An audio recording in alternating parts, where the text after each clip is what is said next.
So now I'll demo my expected show of work for insertion sort. And I'm going to do it in 2 colors, but you don't have to do that.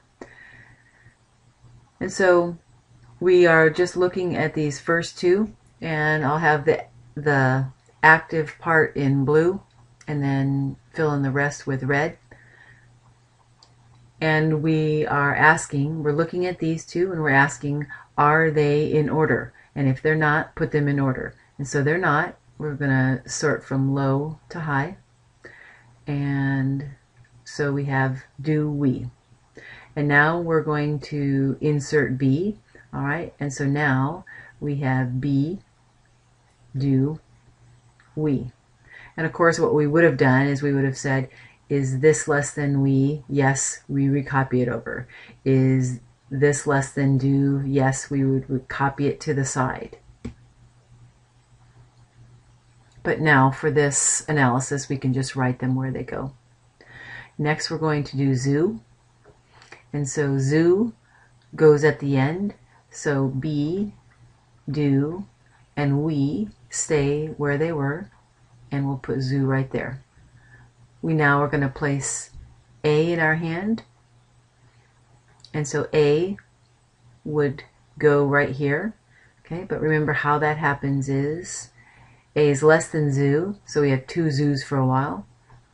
A is less than we, so we have we, zoo.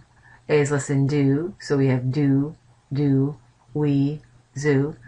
A is less than B, so we have be, do, we, zoo. And then finally we place the A.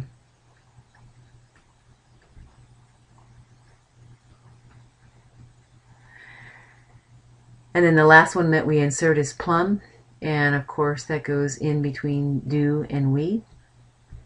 So A, B, do, plum, we, zoo. And of course these always were there, it's just that we had them in an inactive part of the looping around. They're still in the array. So, but what we would do is the B comes down and the zoo stays in place until we grab it.